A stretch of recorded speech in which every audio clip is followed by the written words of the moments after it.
चंद्रकांत ने भैया मारा थप्पड़ तीर्थ को और सुमन के घर वालों की करी बेइज्जती। यस भैया, आज के एपिसोड में आप देखने वाले हैं सुमन इंदेरो की एपिसोड नंबर 66 नवंबर 7 का। आज जो आप कलर्स पे देखने वाले हैं 7 नवंबर का, उसका वही एपिसोड का रिव्यू मैं दे रहा हूँ। भैया सबसे पहले वही एपिसोड की मतलब बता रहा हूँ कि शुरुआत कैसे होती है। भैया बापू जी ना भैया चंद्रकांत जी हैं जो वो चिल्ला रहे हैं, भैया भैया कहाँ गए, पैसे चले गए 2.5 लाख रुपए कहाँ गए। तो मासा से पूछा तो तूने किसी को कीमी तो नहीं दी थी, चाबी वगैरह किसी को दी तो नहीं थी तूने, ऐसा वैसा। तो देविका शांत हो जाइए, मैं पहले 20 लाख का भैया किस्सा निपटाती हूँ। ये चीज़ भैया, ये चीज़ मैंने आपको इसके बारे में मैंने आपको पहले ही बता दिया था अपने अपडेट्स में। मैंने सुमन इंदौर में एपिसोड्स में क्या होने वाला था, तीर्थ को पड़ा थप्पड़ मैंने बताया था ना आपको, है ना। तो भैया आपने देखा होगा, तो जिन जिन ने देखा उनको पता होगा भैया। अब एपिसोड्स आया भैया, मैंने अभी दे दिए थे मैंने 2-4 दिन पहले।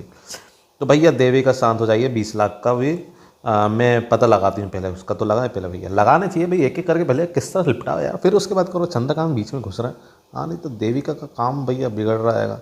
फिर इधर पे फ़ोन लगाया देविका ने भैया, मुन्ना हुआ तो बोला मैं मुन्ना भाभी, मैं मुन्ना बोल रहा हूँ, कार्यकर्ता हूँ जो तीर्थ भैया के ऑफिस में काम करता हूँ। तो भैया चंद्रकांत को बताया, तो चंद्रकांत का गुस्सा आ गया, भैया ये तीर्थ भैया ने मेरे को झूठ बोला। चंद्रकांत बोलता तीर्थ कहाँ है तीर्थ। तो देविका बोलती सुमन के घर गया हुआ है वो बापू जी, वो उसके सुमन के दोस्त के शादी भी थी तो शायद वो वहाँ भी गएंगे, वो वहाँ भी गएंगे। तो इतने में भैया सुमन और तीर्थ आते हैं।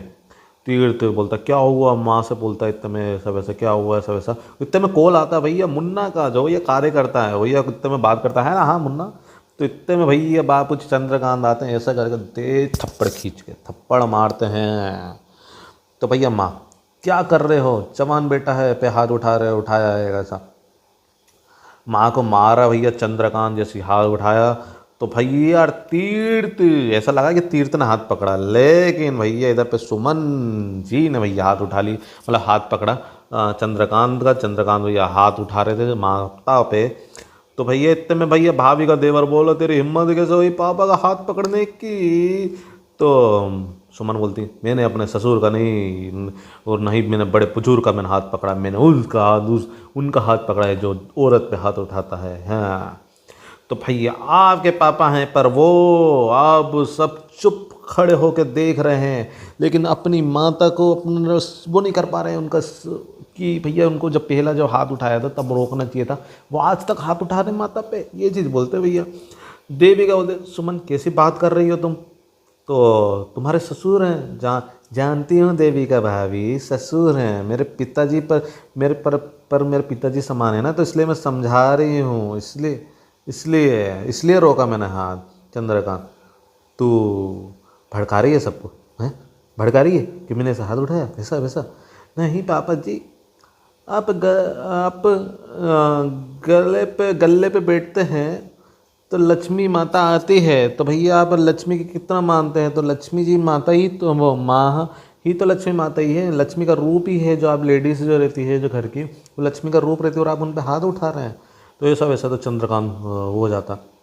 चंद्रकांत बोलता क्या करूँ, क्या करूँ क्या मैं, बता तू क्या करूँ। 2.5 लाख रुपए तिजोरी से गायब हो जाते, क्या करूँ मैं, बता तू। तो ये चीज़ इस तरीके से बोलते हुए सुमन, वो नेताजी ने मेरे लिए वो चुराए थे, वो नेताजी ने मेरे लिए चुराए थे।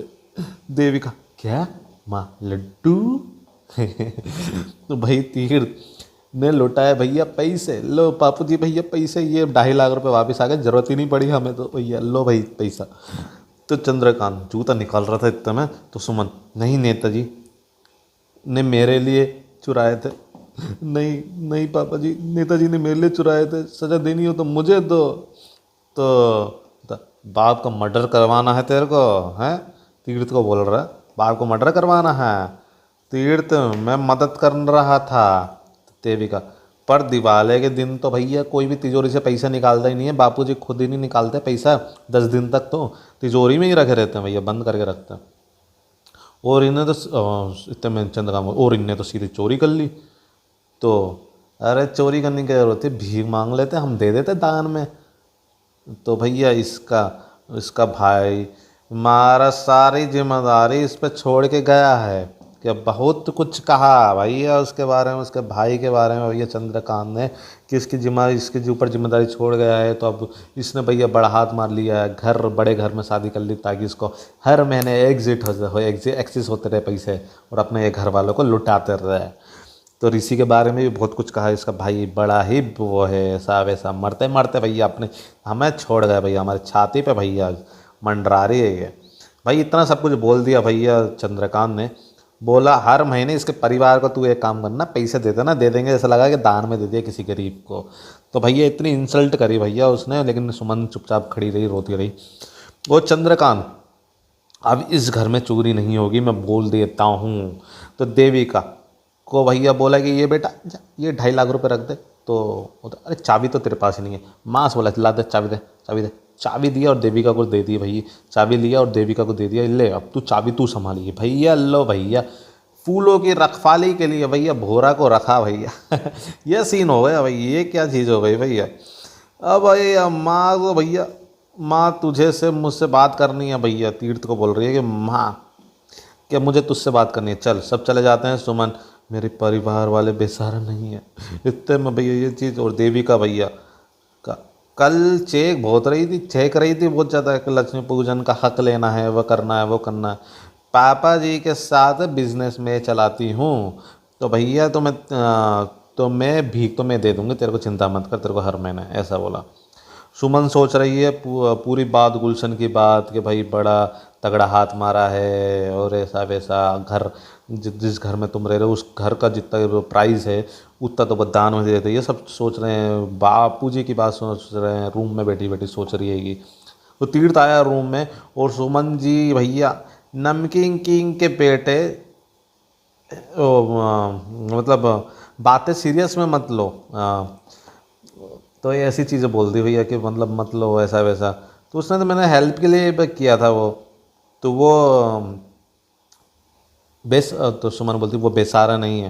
तो तीर्थ बोलता मैंने ऐसा बोलने का नहीं था सुमन जी, मेरी बात ये। तो बोलता हाँ मैं जानती हूँ, तो मैंने चोरी नहीं की, वो तो अपने घर से क्या चोरी करना है, मैंने ला के वापस रख दी, तो चोरी थोड़ी ना हुई वो। तो भैया सुमन बोलती वो चोरी हुई। तो अब सुमन बोलती क्या आप मेरा साथ दोगे, बताओगे, बताएं दोगे। तो बोलते ठीक है साथ देंगे, प्लान बता दीजिए आप। प्लान बताया तो भैया, अब प्लान बताया तो तीर्थ के उड़ गए होश। तीर्थ ने कहा भैया ऐसा नहीं हो सकता, मुझे क्या घर से निकालने का इरादा है आपका, तो मेरे तो बोलते है सुमन मेरा साथ दे दो ना भैया नेताजी, ऐसा वैसा। भैया मैं क्या होने वाला है ये चीज़ मैंने आपको कल के दिन मैंने आपको वीडियो डाली थी कि सुमन इंदौरी के अपडेट्स के बारे में, कि भैया अब क्या होने वाला है एपिसोड्स में, है कि नहीं। तो भैया ये आपको एपिसोड का रिव्यू आपको कैसा लगा, सुमन इंदौरी के एपिसोड नंबर कहाँ गया भैया, एपिसोड नंबर 66 नवंबर 7 का, जो कि आज आप रात को देखने वाले हैं। ये मैंने पूरा रिव्यू देखा, आपको कैसा लगा मेरे को जरूर कमेंट में जरूर बता सकते हैं। एंड वीडियो अच्छा लाइक कर देना, चैनल पर सब्सक्राइब कर देना, बेल आइकन दबाते कैसे ब्रेकिंग वीडियोस आए तो आपको तुरंत मिल जाए, है कि नहीं। चलो भाई फिलहाल तो मिलते हैं नेक्स्ट वीडियो में, तब तक के लिए बाय बाय।